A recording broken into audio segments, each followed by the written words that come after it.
Some nice conversations. As you know, this year the theme is the 80s, and we looked hard and we actually found a relic from the 80s. A rebel who lived through it all. A legend, the GOAT. Bruce Lawson, who's going to talk about how big tech took over the web. Big hand for Bruce Lawson, please. Thank you. Yeah. Give me a wave so my kids will believe I wasn't just partying in the Netherlands. Thank you. Hi, everybody. I'm Bruce, and I'm an HTML-alcoholic. Thank you. I really love the web, okay? Call me weird. And today's talk is, whose web is it anyway? TLDR, it's mine. Or rather, it's mine and it's yours and it's everybody's. It is not Apple's or Google's or Microsoft's web. And we need to know that, and by God, they need to know that. This is also a personal talk. This is about some stuff that I've been doing with some other web developers, but I'm not speaking for them. I'm not speaking for any organization I mention. I'm speaking for me. So blame me. You might have heard of this guy. I call him Sir Uncle Timbo because he's a Brit and so am I, and true fact, he once asked me to autograph the HTML5 book that I wrote and gave him. So when Uncle Timbo invented the web in December 1990, therefore closing down the 80s and starting the new era, he said, "The simple setup demonstrated a profound concept. Any person could share information with anyone else, anywhere." And that blew my mind, because my degree at university is poetry and drama. I don't give a shit about technology. I care about communication. So much that I learned about the technology in order that I could be one of the people who helped influence the web so that it remained open, free, accessible to people with disabilities, able to be used in languages other than Latin script, left to right languages, Chinese, Japanese, Korean languages. That's my passion. The tech is a mechanism by which I express my passion to make sure that everybody can communicate with each other, unmediated by big tech, unmediated by governments, unmediated by anything. So Uncle Timbo continued, the web became powerful and ubiquitous because it was based on egalitarian principles. Thousands of individuals, universities and companies work together independently to expand its capability based on these principles. I'm nothing special. I was just a web developer working in organizations, banging on boringly about accessibility, tediously feeding back to working groups saying this spec isn't very sensible.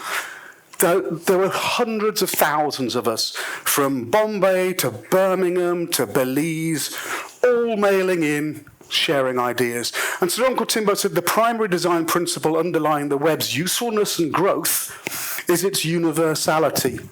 The corollary of that is if it ceases to be universal, if an organization or a big tech co tries to limit the web on one of its devices, it inhibits the growth of the web and it makes it less useful.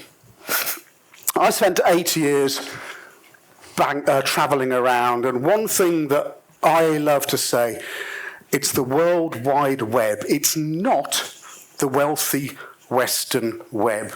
It's not concentrated in Silicon Valley. It's not concentrated in Europe. There are more people alive today inside this red circle than outside this red circle today. And the disparity is growing. So now Asia is 4 billion people. The UN predicts that by 2050, Asia will be 5 billion people. The population of the West, or the developed world, but I prefer to call it the global North, the population that we live in will diminish. The only growth sector will be Latin American seniors. But Asia will expand to 5 billion. By 2050, Africa will double from 1 to 2 billion. And by 2100, a bit late for me because I'm a relic from the 80s, by 2100, the world's population is predicted to peak at 11 billion people, after which it will diminish again.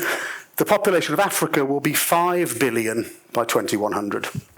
So your next customers, the next generation of web developers, the next big web companies will come from Africa and Asia. By 2100, the UN says that 50% of the world's population will live in one of these red countries. Only one is not in Asia or Africa.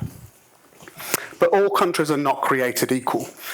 The most expensive mobile data country is 30,000% more expensive than the cheapest. Don't be fooled by the infinite bandwidth that you have at home. Don't be fooled by the infinite bandwidth that you have in your offices.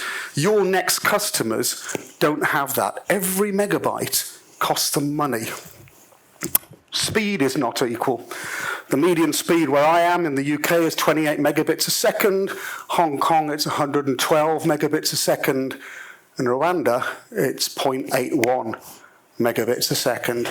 And although the best-selling device is the iPhone, the most common devices in the world by far are Android, and not the posh Android in my pocket. Things like this. This is, when I was in Cambodia last, I was looking, these are available on a Chinese website, $18, $19. These work, but you can imagine that they're not fast, they don't have much RAM, they're not anything like we've experienced. Facebook, that bastion of openness and democracy, that bleeding heart liberal organization, hi, they recognize this. They said when they released Facebook Lite a while ago, downloading a typical app with 20 megabytes APK can take more than 30 minutes on a 2G network. And frankly, you're unlikely to be able to download it anyway because the network's so flaky. I believe, and if you don't believe, we can have a fight in the car park afterwards. And I'm halfway to a black belt in karate, FYI. I believe that the web and apps must be available to people with disabilities, whether permanent, situational, or temporary. And an equal part of accessibility, for me, is it must be available to people on lower powered devices, constrained networks, and expensive data plans.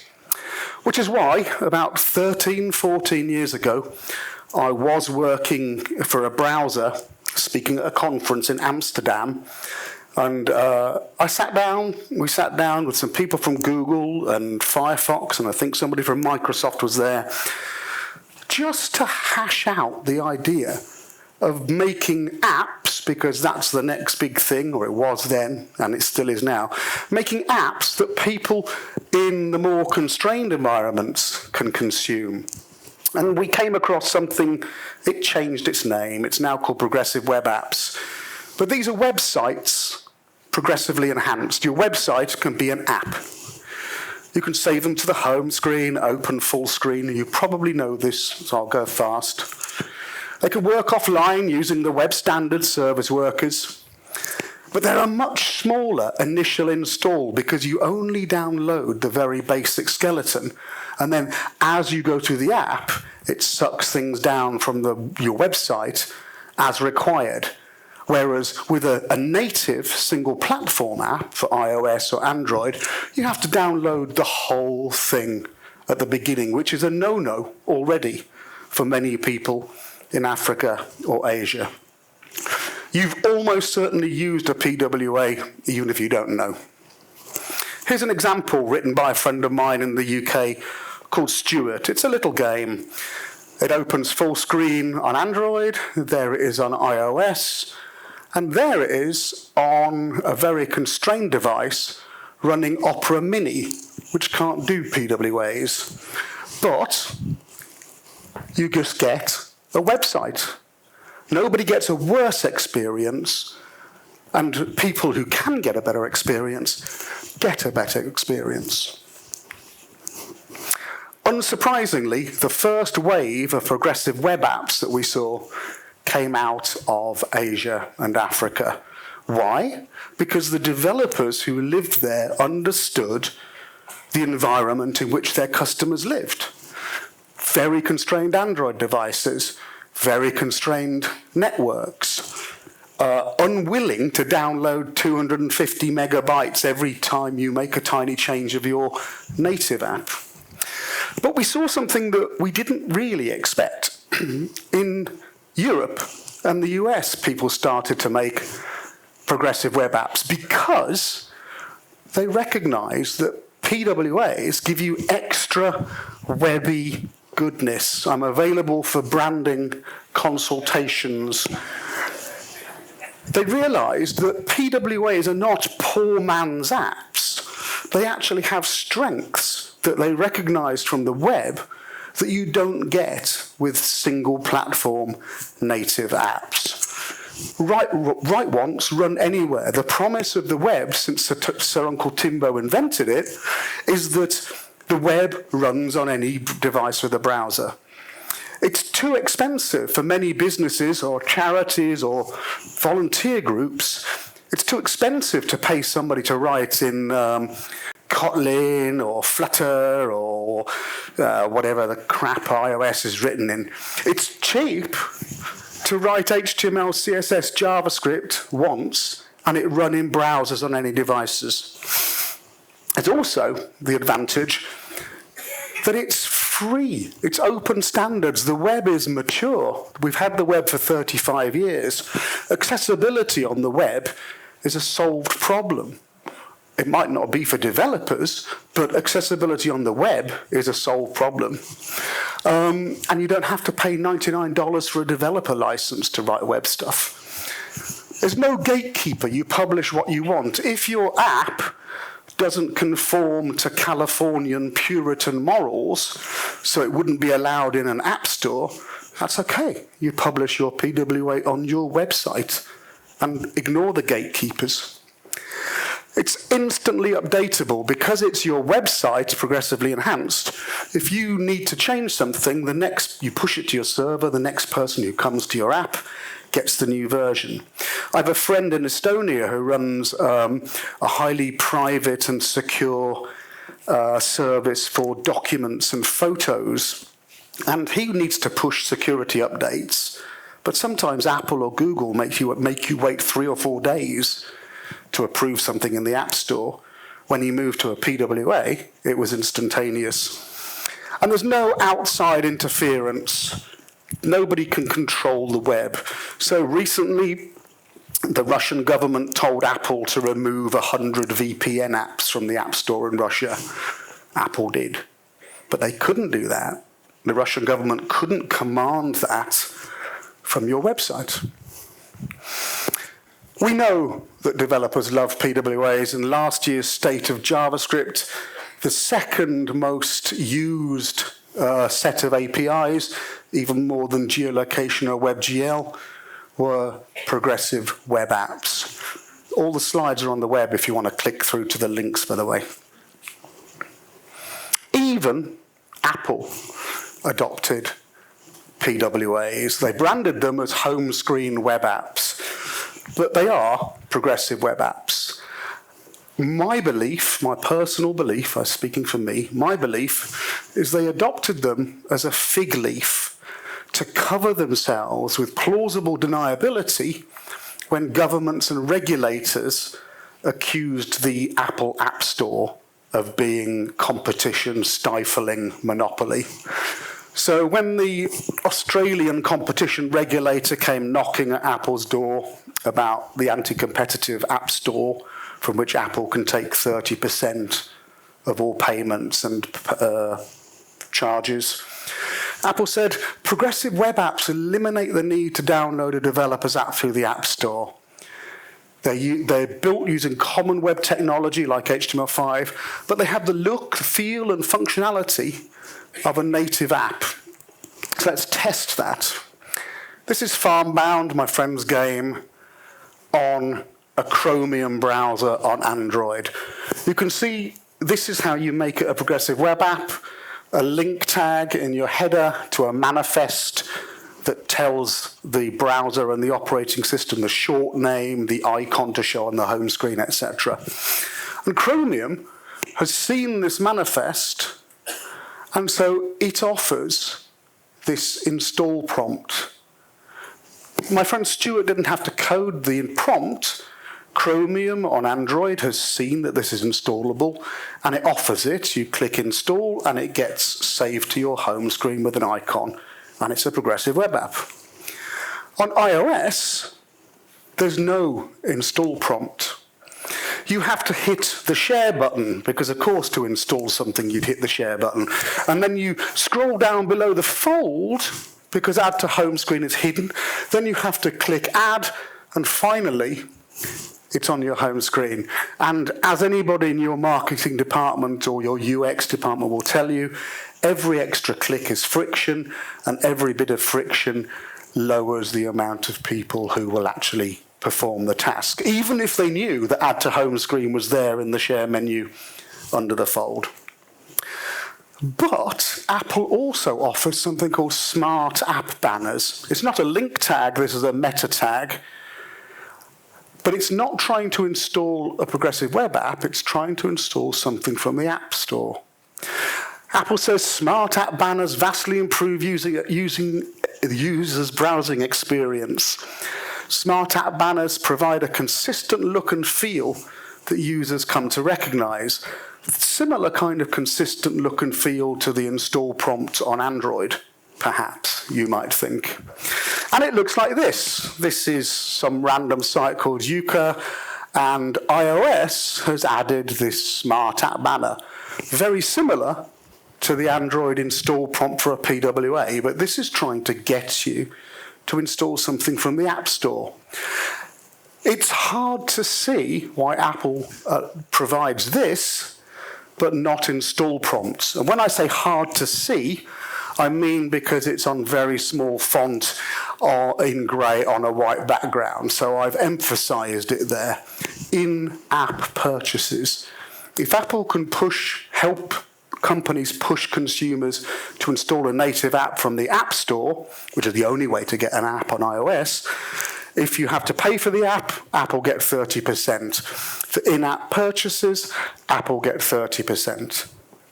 If it's a PWA on your website, Apple is not an intermediary. Apple can extract no rent from you. Not only does Apple make PWAs much harder to even install, they cripple the ability of PWAs.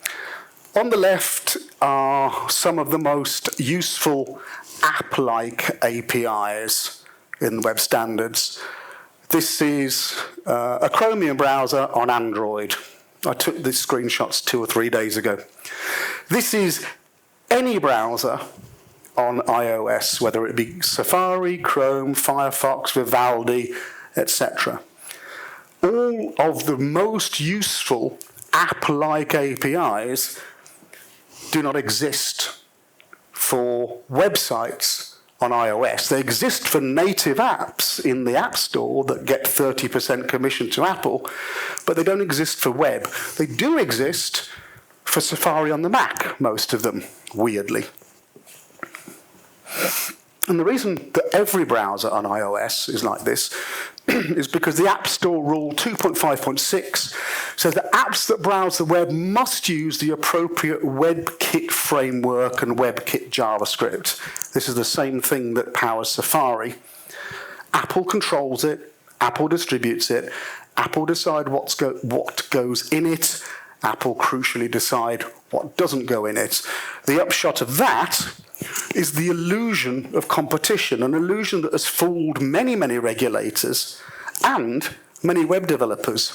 But the truth is, Firefox on iPhone, Edge on iPhone, Chrome on iPhone, Brave on iPhone, Vivaldi on iPhone are all forced to use Apple's Safari engine WebKit. There's no difference. This offended me as somebody who doesn't believe that big tech should be able to control what I can do on a bloody device that I've spent hundreds of pounds for. And during the lockdown of 2021, I got a weird message from two brothers who at the time wanted to remain anonymous because they feared retaliation from Apple. And they were British citizens living in Australia. And they contacted me, and I contacted my friend Stuart, who wrote the Farm-Bound game. And they said, in the UK, your competition regulator, the CMA, are opening an investigation into the competitiveness in the mobile ecosystem. But the trouble is, they're only looking at Android apps and iOS apps. They were not looking at the third way, PWAs. So we wrote a 120-page submission, because in the UK they call for consultation, you can submit to the CMA. And we believed in this philosophy as espoused by the parking machine outside my favourite Chinese restaurant in Birmingham. Change is possible. Always get your life philosophical advice from parking machines. We set up a little ragtag group of just jobbing web developers. No corporate interests, nothing, just developers who thought the same as us, called Open Web Advocacy, one of whom happens to be Dutch, one of whom happens to be from Utrecht. And while I've been working with him for 3 years, today's the first day I met him, Mr. Roderick Gadela, here he is, in the front. We wanted an end to what we called the Apple browser ban, because it was a good hashtag. The WebKit, the requirement for all browsers to use WebKit. We wanted deep system integration. In other words, if a native app can access Bluetooth or NFC on a device, then the web should be able to as well. And we wanted web app equality. All artificial barriers, like deliberately turning off APIs, to be outlawed. I should mention that 3 months ago I started working for Vivaldi, an independent employee-owned browser based in Oslo. So I resigned my membership of OWA. I was on the board because I didn't want to pollute OWA's existence as independent web developers. Now I work for a browser. I completely support everything they're doing, but I didn't want to mess up the message. And the CMA read our report and asked us to come and visit them. We did, and they interrogated us with a caution about breaking the law and all kinds of crazy shit. And we just rocked up being web developers, where everybody else is wearing suits and lobbyist smiles. They were so cool that I've used my best Photoshop skills to do them a new logo. Which reminds me, they never answered back when I offered this to them, which is kind of weird. But it was really cool. After their investigation, they recognized browser engines. Apple bans alternative to its own browser engine on mobile devices, a restriction that is unique to Apple. This restriction seriously inhibits the capabilities of web apps, depriving consumers and businesses of the full benefits of this innovative technology. And they're drafting a law in the UK about this too. Then, We went to see the EU, who were writing this exciting-looking document, the Digital Markets Act. I also applied my Photoshop skills to make a new logo. I am available for branding and the Photoshop work. See me later. But this was really cool. There was nothing in the first draft of the DMA about browser engines. They had swallowed the illusion of competition, that there are different browsers on iOS. And they hadn't realized the importance of the browsers being able to bring their own engine. We made them aware. Our band of 12 little independent ragtag web developers with real jobs and families. We told them. So now, in the EU, Apple is a gatekeeper. And gatekeepers have certain core services, and core services cannot self-preference each other. They cannot put barriers against core services from other competitors and gatekeepers. Apple didn't like this.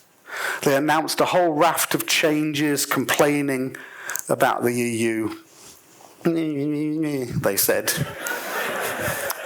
With expanded protections to reduce privacy and security risks that the DMA creates, they said.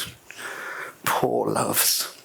One thing they didn't announce was very telling. In iOS 17.4 beta, progressive web apps just stopped working. Nothing in the release notes. No replies to tweets to their DevRel people. No answers on bug reports until journalists started getting involved and they rushed out a statement. EU users won't be able to use PWAs anymore. They will be tabs in Safari. This will have minimal impact to their functionality, Apple said. We expect this change to affect a small number of users. Minimal impact. Well, push notifications died. We'd waited for 10 years for Apple to implement push notifications. But it would only work with installed web apps. And once Apple took away installed web apps in the EU and made them browser tabs, push notifications would go. The badging API, which you would use for a social media PWA to tell you how many new responses you've got, that disappeared. Most crucially, persistent storage disappeared. So if you had a web app and you didn't open it for 7 days, it would follow Safari's rules from now on, and every 7 days all the data would be wiped. This is a massive impact on functionality. So, this is the end result of 17.4 beta. So, our little group of independent web developers organised an open letter to Tim Cook. Obviously, it was actually for the regulator's eyes, but it sounded better saying Dear Cook rather than Darling Regulator. We got an enormous response, not from tiny little mom and pop businesses. Roche Diabetes Care, head of web development. Chibo Coffee, who have 900 shops, 3.25 billion euro revenue, 11,000 employees. These people were using PWAs. So not sexy web businesses that you hear about. These are just businesses doing their daily shit, using PWAs, who were going to be really damaged. We had individual web developers, heads of companies, not web cool stuff, the Mormon Transhumanist Association.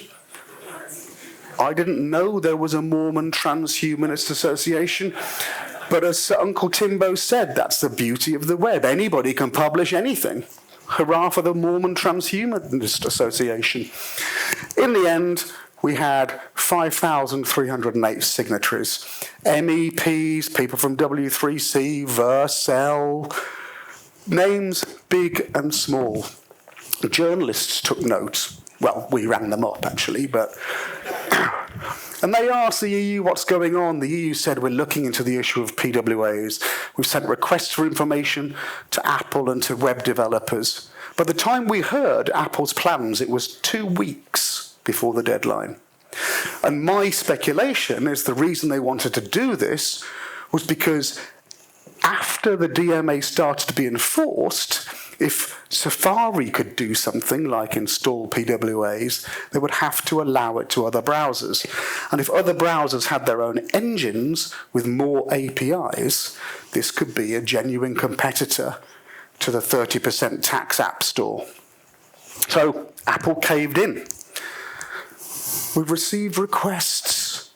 We will continue to offer the existing home screen web apps capability that will continue to be built on WebKit.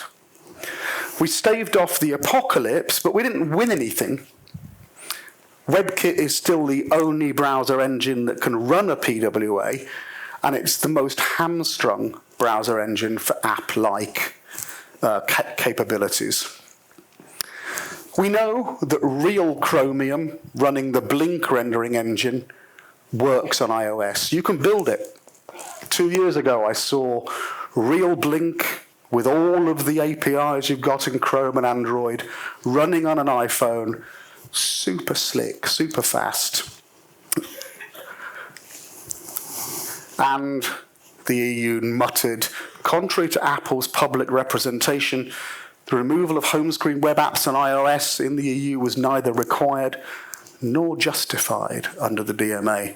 Apple were trying to sneak in under the guise of following the DMA. They were trying to kill the most likely competitor to its App Store monopoly. What happens next?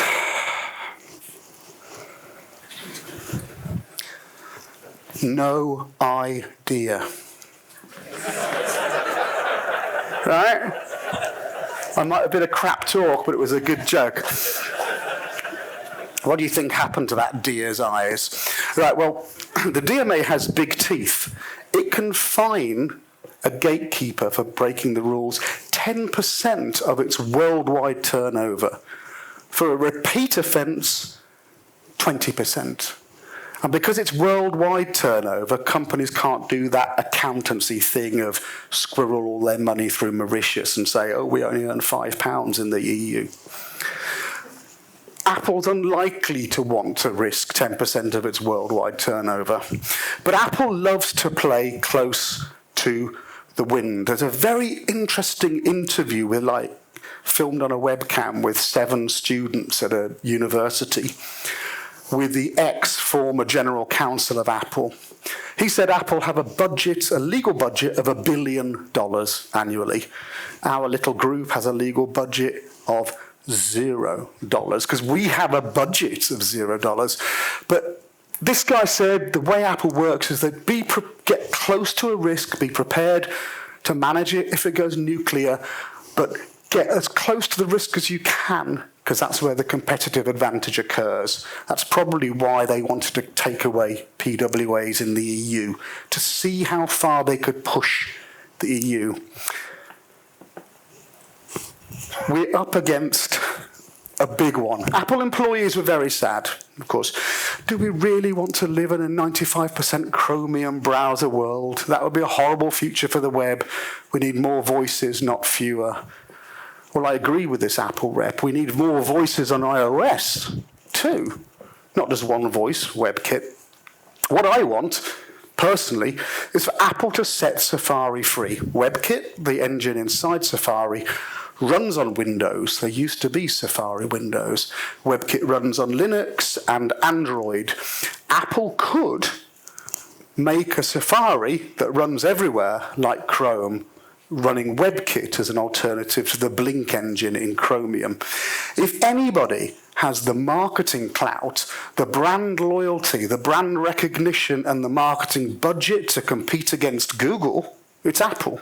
They could do this. They could compete on merits rather than win because they're a monopoly on iOS. Meanwhile, the struggle continues.